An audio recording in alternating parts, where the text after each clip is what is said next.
नमस्कार मंडळी.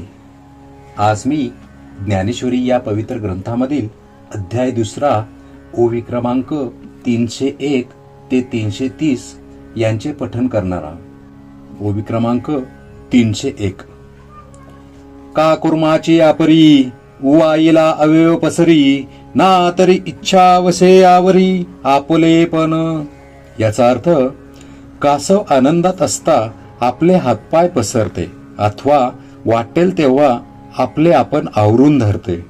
ओवी क्रमांक 302.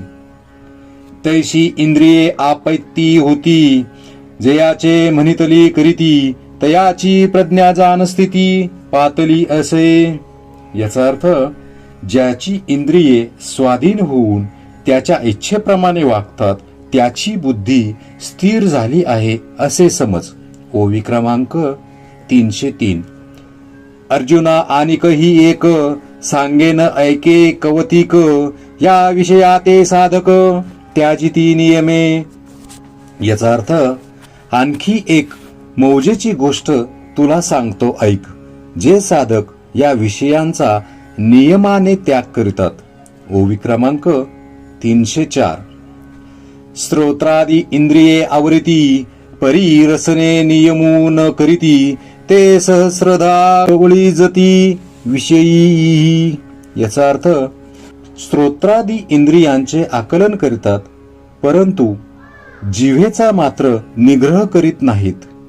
ते ह्या विषयांकडून अनेक प्रकारे वेढले जातात. ओवी क्रमांक 305. जैसी वरी वरी पालवी खुडीजे आणि मुळी उदक घालिजे तरी कैसे नाशू निपजे तया वृक्षा. याचा अर्थ एखाद्या झाडाचे वरचे वरचे शेंडे खोडले आणि मुळाशी पाणी घातले तर त्या झाडाचा नाश कसा होईल. ओवी क्रमांक 306. तो उदकाचे नि बळे अधिके जैसा आडवेनी अंगे फाके तैसा मानशी विषोपोखे रसनाद्वारे. याचा अर्थ ते जसे पाण्याच्या बळाने अधिकच फोपावते त्याप्रमाणे ह्या रसनेच्या द्वारे अंतःकरणात विषय अधिकाधिकच पुष्ट होतात. ओवी क्रमांक 307. येरा इंद्रिया विषय तुटे तैसा नियमून ये रस हटे जे जीवन हे न घटे येणे विन. याचा अर्थ इतर विषयांचे विषय कमी केले असता कमी होतात पण त्याच प्रमाणात रसनेच्या विषय हट्टाने कमी करता येत नाही कारण या वाचून शरीर जिवंतच राहू शकत नाही. ओवी क्रमांक 308. मग अर्जुना स्वभावे ऐसी ही निमाते पावे जे परब्रह्म अनुभवे होऊन जाईजे. याचा अर्थ अर्जुना जेव्हा साधक स्वानुभवाने परब्रह्म होऊन जातो तेव्हा रसनेचेही रसना शब्दाने उपलक्षित वासना सहज नियमन होऊ शकते. ओवी क्रमांक 309.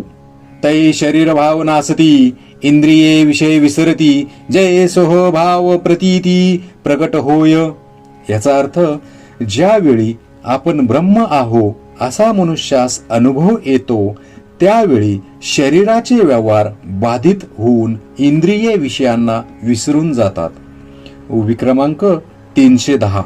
एरवी तरी अर्जुना हे आया नये साधना जे रहाटताती जतना निरंतर. याचा अर्थ अर्जुना इंद्रियांना जिंकण्यासाठी जे नेहमी प्रयत्न करीतात त्यांच्या देखील ही अधीन होत नाहीत. ओवी क्रमांक 311. ज्या ते अभ्यासाची घरटी यमनियमांची ताटी जे मनाते सदा मुठी धरुणी आहाती. याचा अर्थ जो आपल्या भोवती अभ्यासाचे घरटे करून नियमांची ताटी करीतो आणि मन सदा मुठीत बाळगतो. ओवी क्रमांक 312. तेही किजती कासाविसी या इंद्रियांच्या प्रौढी ऐसी जैसी मंत्रण्याते विवसी भूलवी का. याचा अर्थ त्याला सुद्धा ही इंद्रिये व्याकुळ करून टाकतात असा या इंद्रियांचा प्रताप आहे ज्याप्रमाणे मांत्रिकाला जखीन भुलवून टाकते. ओवी क्रमांक 313. देखे विषय हे तैसे पावती रिद्धी सिद्धीचे निमिषे मग आकळी ती स्पर्शे इंद्रियांचे नी. याचा अर्थ त्याप्रमाणे हे विषय रिद्धी सिद्धीच्या रूपाने योग्याला प्राप्त होऊन इंद्रियांद्वारे योग्यांचे मन भ्रष्ट करीतात. ओवी क्रमांक 314. तिये संधी मन जाये मग अभ्यासी ठोठावले ठाये ऐसे बळकटपण आहे इंद्रियांचे.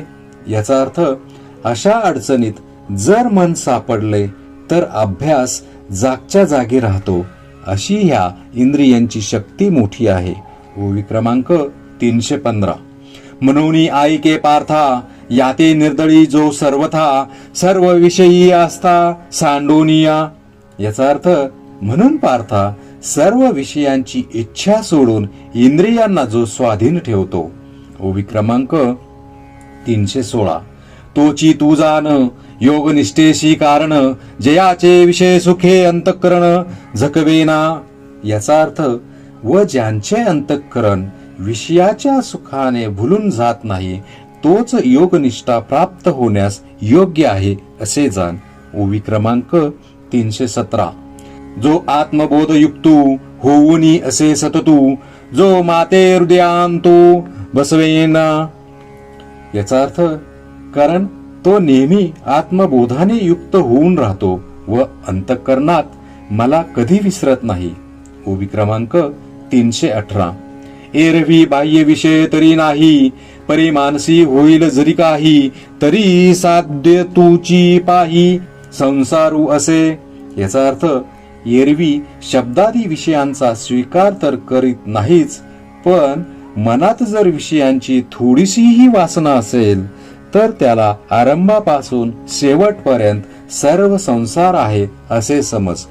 ओवी क्रमांक 319. जैसा का विषाचा लेशू घेतली या होय बहुवसू मग निभ्रांत करी नाशू जीविताशी. याचा अर्थ थोडेसे विष जरी घेतले तरी ते संपूर्ण शरीरात पसरून जीवाचा निसंशय नाश करीते. ओवी क्रमांक 320. तैशी विषयाची शंका मनी वसती देखा घातू करी असे खा विवेक जाता. याचा अर्थ त्याप्रमाणे चित्तात विषयांची थोडी जरी इच्छा राहिली तरी ती सर्व विचार समूहाचा घात करते. ओवी क्रमांक 321. जरी हृदयी विषय स्मरती तरी निसंगाही आपजे संगती संगे प्रकटे मूर्ती अभिलाषाची.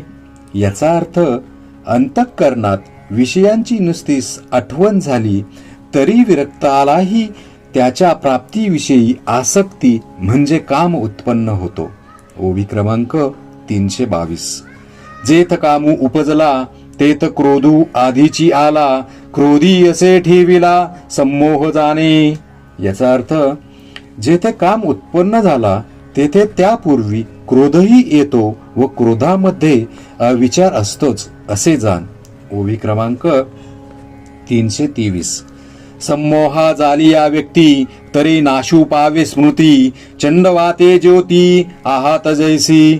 याचा अर्थ ज्याप्रमाणे दिव्याची ज्योत प्रचंड वाऱ्याने नाहीसी होते त्याचप्रमाणे अविचारांमुळे स्मृती म्हणजे आत्मज्ञान नष्ट होते. ओवी क्रमांक 324. का अस्तमानी निशी जैसा सूर्य तेजाते ग्रासी तैसी दशा स्मृती भ्रंशी तैशी दशा स्मृती भ्रंशी प्राणियांशी. याचा अर्थ संध्याकाळ होताच रात्र जशी सूर्य तेजाला गिळून टाकते त्याचप्रमाणे स्मृतीचा भ्रंश झाल्यावर मनुष्याची वाईट दशा होते. ओवी क्रमांक 325.